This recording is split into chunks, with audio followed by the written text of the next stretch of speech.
अस्सलाम वालेकुम दोस्तों, आज मैं आपके लिए एक ऐसी कमाल की रेसिपी लेकर आई हूँ जो फ़ायदेमंद तो है ही, लेकिन इतनी मज़े की है कि मेरी गारंटी है जिसे भी बनाकर आप ये कोफ्ते खिलाएंगे वो पहचान ही नहीं पाएगा कि आपने बग़ैर गोश्त के इतने मज़ेदार कोफ्ते बनाए हैं।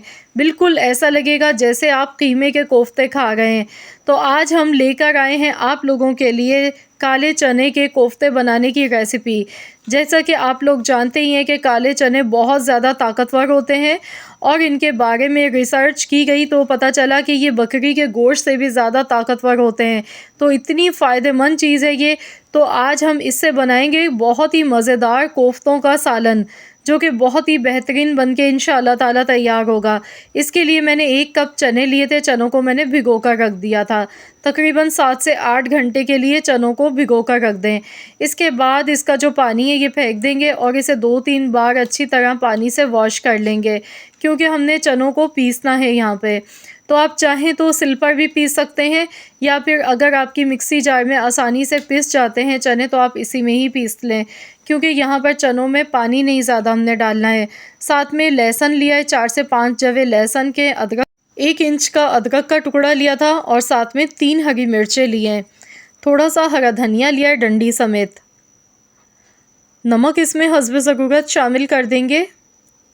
तकरीबन 1/4 चम्मच नमक इसमें शामिल किया है। कुटी हुई लाल मिर्चें आधा चम्मच, ज़ीरा आधा चम्मच, धनिया कुटा हुआ धनिया है आधा चम्मच, गरम मसाला आधा चम्मच।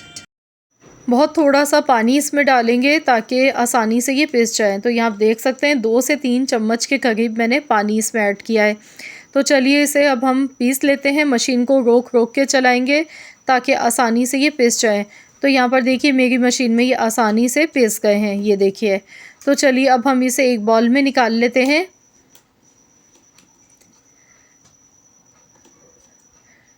तो यहाँ मैंने इसमें पानी बहुत थोड़ा सा ही शामिल किया था ताकि जब हम इसके कोफ्ते बनाएं तो ज़्यादा बाइंडिंग के लिए चनों का इस्तेमाल ना करना पड़े, क्योंकि यहाँ पर बाइंडिंग के लिए भुने हुए चनों का इस्तेमाल करना है, या फिर बेसन का भी आप इस्तेमाल कर सकते हैं।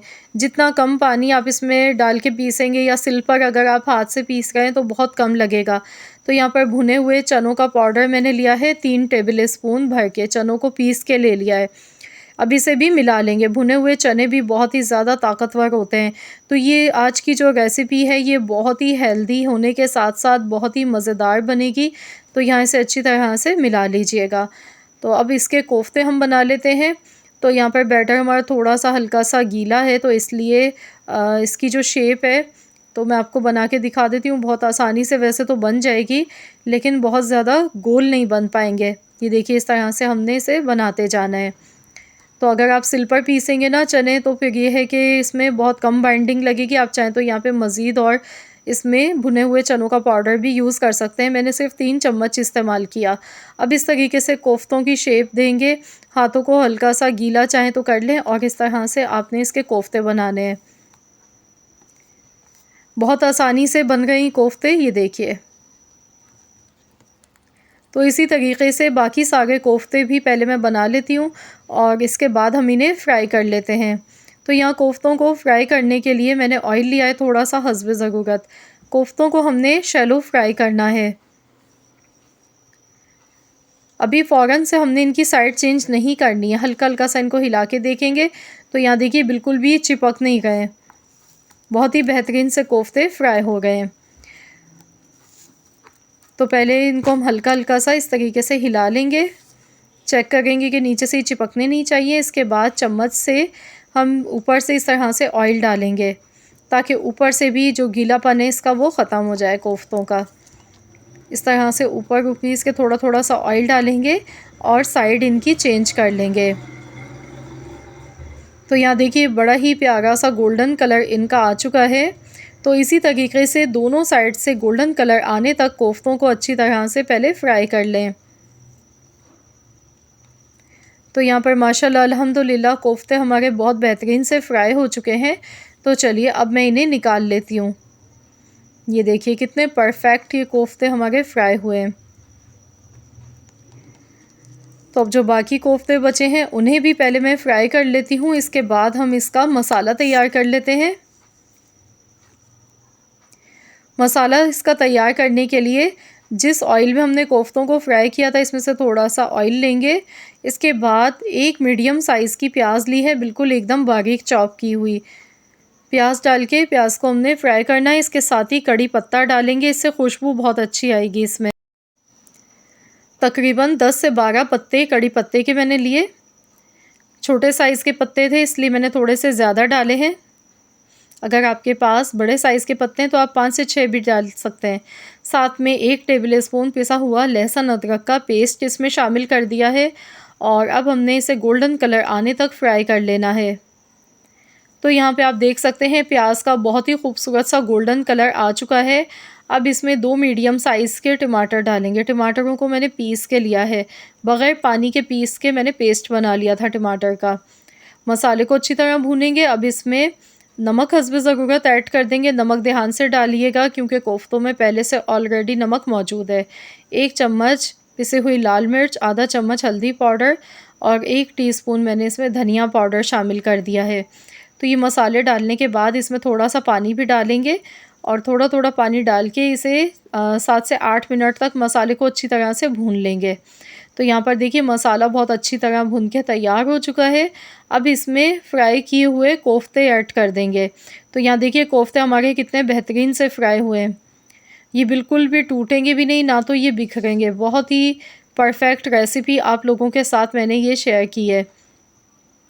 तो थोड़ी सी देर पहले इसकी भुनाई कर लेंगे 1-2 मिनट तक। इसके बाद हस्ब ज़रूरत इसमें पानी डालेंगे। जितना आपको शोरबा चाहिए उसी हिसाब से आप पानी इसमें एडजस्ट कर सकते हैं। मैंने यहाँ पे 2 गिलास के करीब इसमें पानी डाल दिया है। अब इसे ढक के पका लेते हैं। तकरीबन 10 से 12 मिनट के लिए ढककर हमने हल्की आंच पर पकाना है। तो यहाँ पर टोटल 10 से 12 मिनट हो चुके हैं, देख लेते हैं। तो आप देख सकते हैं कोफ्ते इसमें बिल्कुल भी नहीं टूटे हैं, अल्हम्दुलिल्लाह बहुत बेहतरीन बन गए हैं। ये देखिए। अब हम इसमें गरम मसाला पाउडर डाल देंगे, 1 टीस्पून गरम मसाला पाउडर, हरा धनिया थोड़ा सा बारीक कटा हुआ डाल देंगे और इसे अच्छी तरह से मिक्स कर लेंगे। तो देखिए कितना बेहतरीन ये सालन हमारा बनके तैयार हुआ है, जो कि ग़िज़ाइयत से तो है ही भरपूर, लेकिन खाने में भी बहुत ही मज़े का है और दिखने में भी बड़ा ही खुश शक्ल है।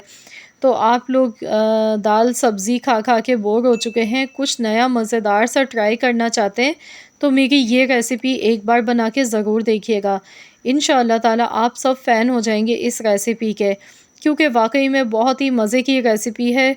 बनाने में भी कम टाइम लगता है और घर में किचन में आपके मौजूद चीज़ों के साथ इतना बेहतरीन ये सालन बन के इंशाअल्लाह ताला तैयार होगा।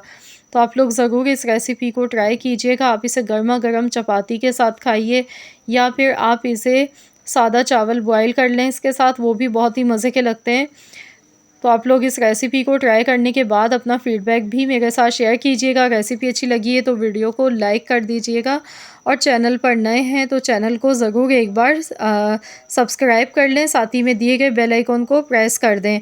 मिलते हैं इंशाअल्लाह ताला एक और नई रेसिपी के साथ। तो जब तक के लिए अल्लाह हाफ़िज़।